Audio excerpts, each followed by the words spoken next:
MASH wasn't just a war comedy. It was a cinematic act of rebellion that hijacked a Hollywood studio and used its own money to attack the very establishment the system represented. Behind the laughter and the anarchy lay a production so fraught with conflict that the director was almost fired.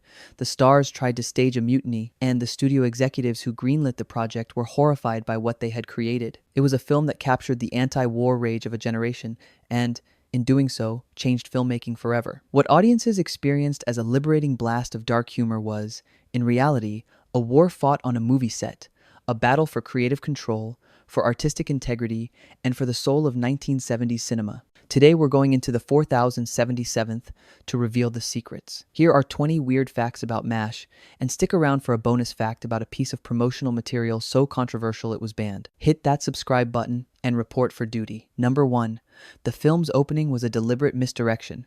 The film wasn't just starting a story, it was playing a trick on the audience. The opening credits, with the stark, slow, motion helicopter arrival, and the dirge, like "Suicide is Painless," were designed to make audiences think they were watching a serious, somber war film like The Bridge at Remagen. This was a deliberate choice by director Robert Altman to lull viewers into a false sense of security before shattering their expectations with the film's chaotic, comedic tone.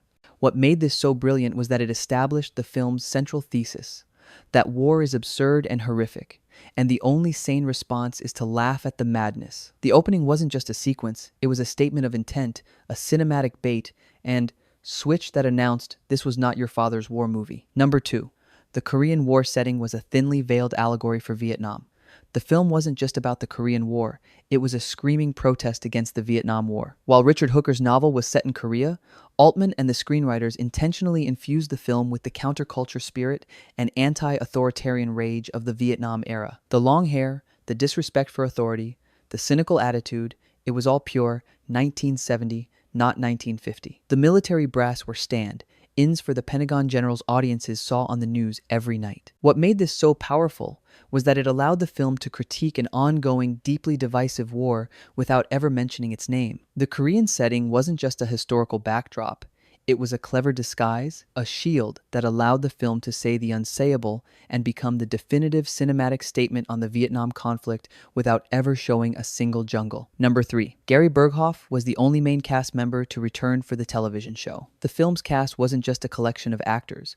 It was a one-time, only ensemble that Hollywood couldn't recreate. When the television series MASH was developed, producers approached every major film actor to reprise their role, but only Gary Berghoff, who played Radar O'Reilly, agreed. Donald Sutherland, Elliott Gould, and Tom Skerritt all declined, wanting to avoid being typecast or simply not interested in the long-term commitment of a television series. What made this so significant is that it forced the television show to create its own distinct identity, ultimately leading to the casting of Alan Alda as Hawkeye, a choice that would define the series for 11 years. The film's cast wasn't just a launch pad, it was a unique lightning in a bottle moment that could never be fully replicated, even by one of the most successful television shows in history. Number 4.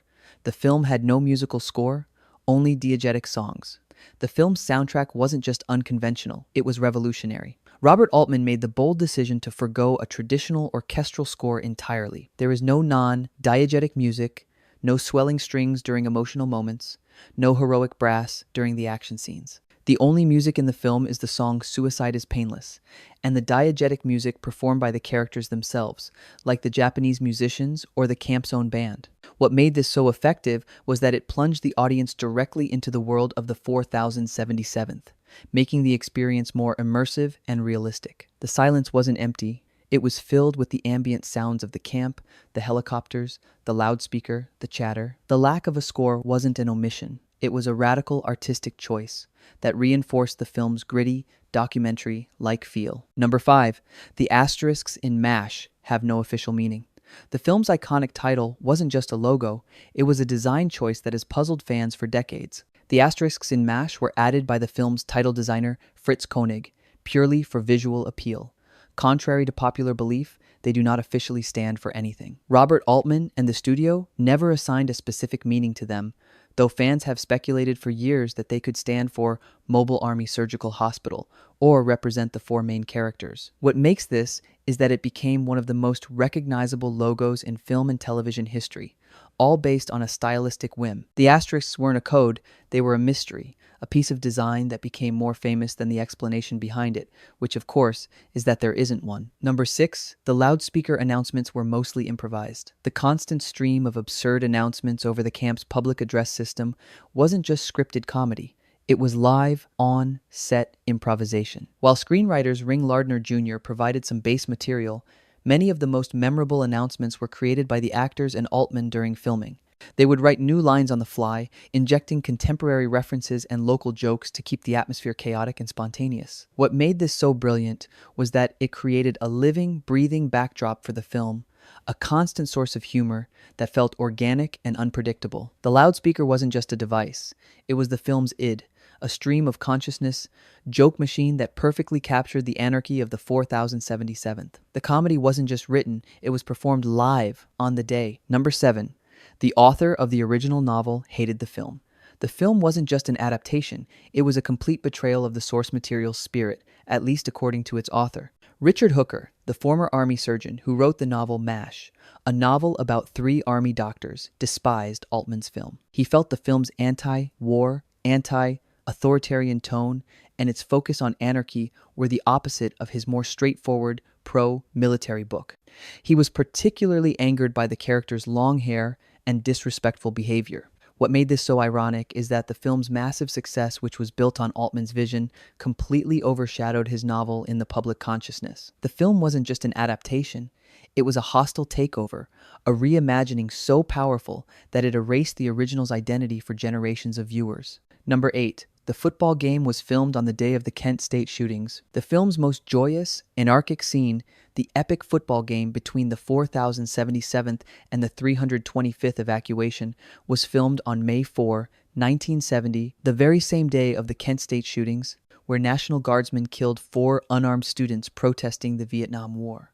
The cast and crew were unaware of the tragedy as they filmed the chaotic, celebratory scene. What makes this date so chillingly poignant is that it created a stark, unintentional contrast. While the cast was engaged in a fictional, cathartic rebellion against authority, real-life students were being killed for exercising their own. The football game wasn't just a set piece, it became a historical artifact, a moment of cinematic escapism forever linked to a day of profound national trauma. Number 9. The film was shot in a record 29 days. The production wasn't just fast, it was a creative sprint. Altman shot the entire film in just 29 days, an incredibly short schedule for a complex feature film.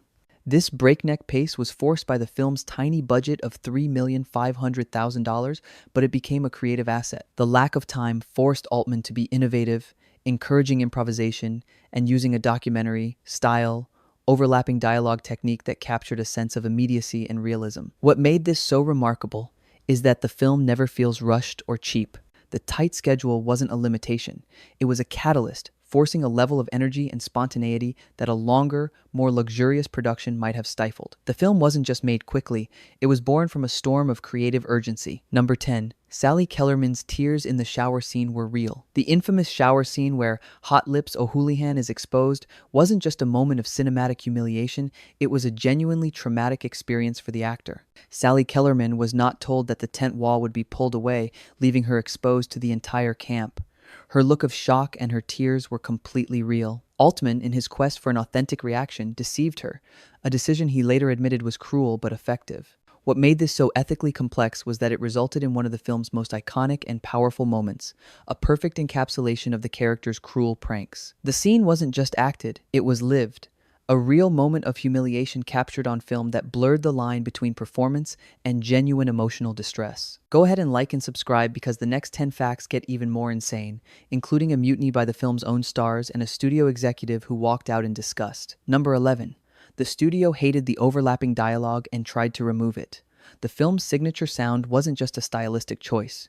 It was a major point of contention with the studio. Executives at 20th Century Fox were so confused and annoyed by Altman's innovative use of overlapping, improvised dialogue that they initially demanded he redub the entire film with clear, individual lines. They couldn't understand what was being said and believed audiences would hate it.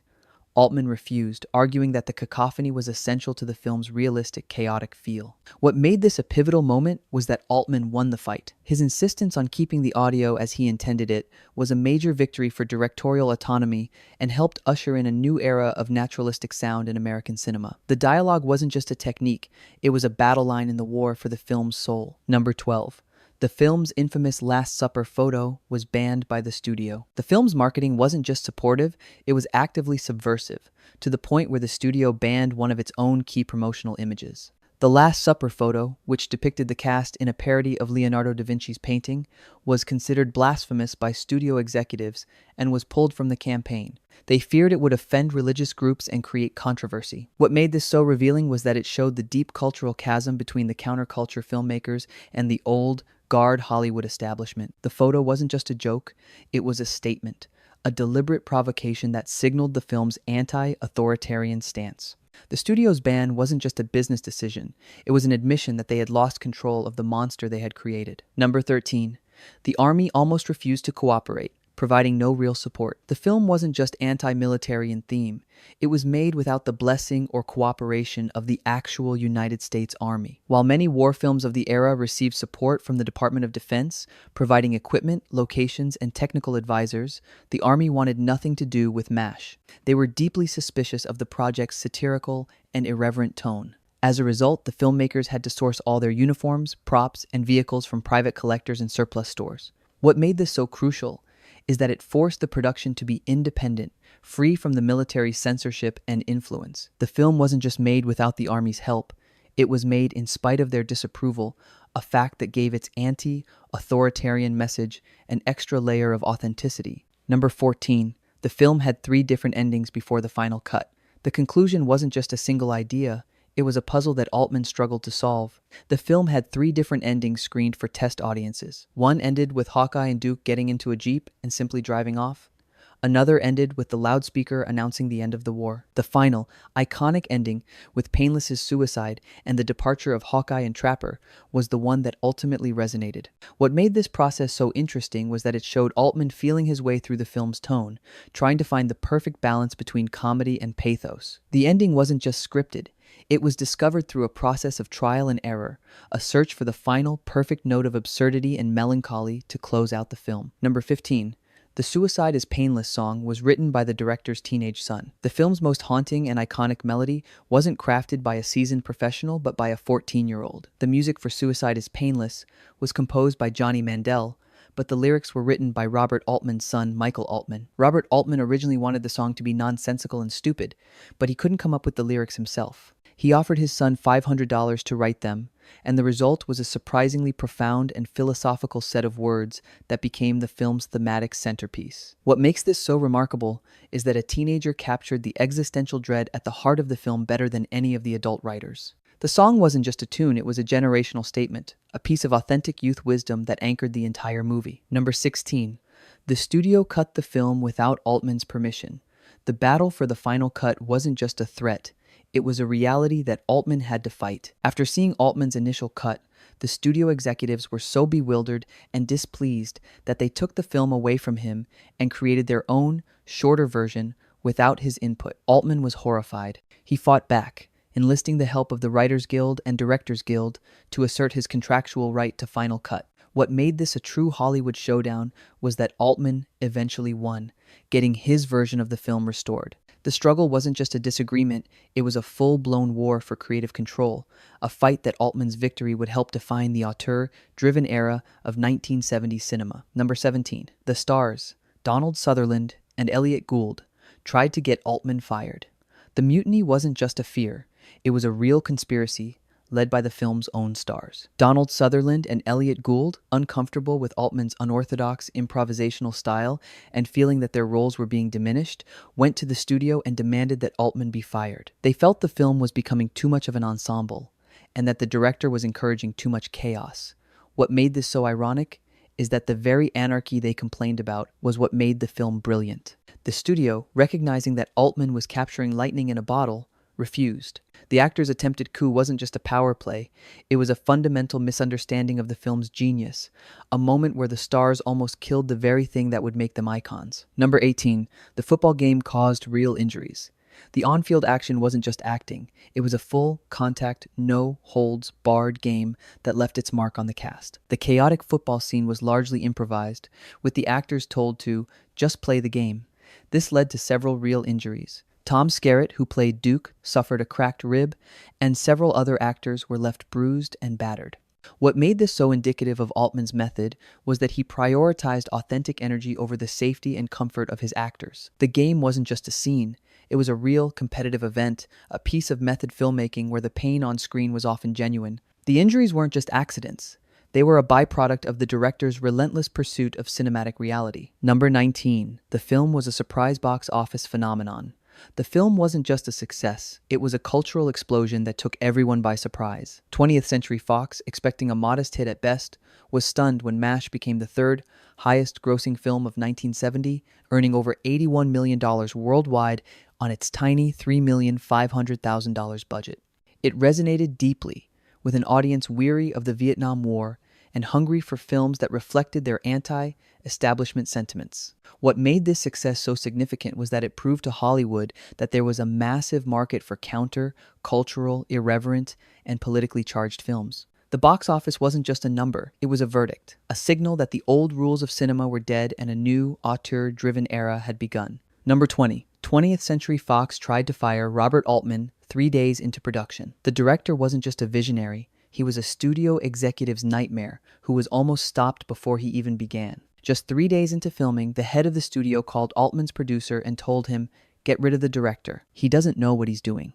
The executives were horrified by Altman's unstructured, chaotic approach, the overlapping dialogue, and the lack of clear focus. They saw a disaster in the making. The producer, however, believed in Altman and lied, telling the studio that it was too expensive to fire him and that they should just let him finish his 2 weeks of scheduled footage. Of course, Altman kept going. This early attempt to fire him wasn't just a moment of doubt, it was the opening shot in the war for MASH, a battle that Altman would ultimately win, changing cinema in the process. Bonus fact: the film's premiere was delayed to avoid a real war.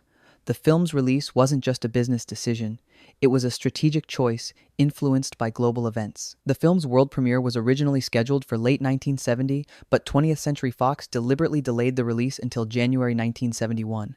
The reason? The studio was terrified that the film's stridently anti-war message would be seen as unpatriotic and offensive, while the nation was still deeply embroiled in the Vietnam War. By early 1971, public opinion against the war had grown significantly, making the film's tone more commercially viable. The release date wasn't just a date on a calendar, it was a calculated political move, a decision to wait until the culture was ready for a film that held up a funhouse mirror to the madness of war. MASH wasn't just a film, it was a cultural flashpoint. It was the movie that brought the counterculture crashing into the mainstream, a film that used the framework of a war comedy to launch a devastating assault on authority, convention, and the very idea of a just war.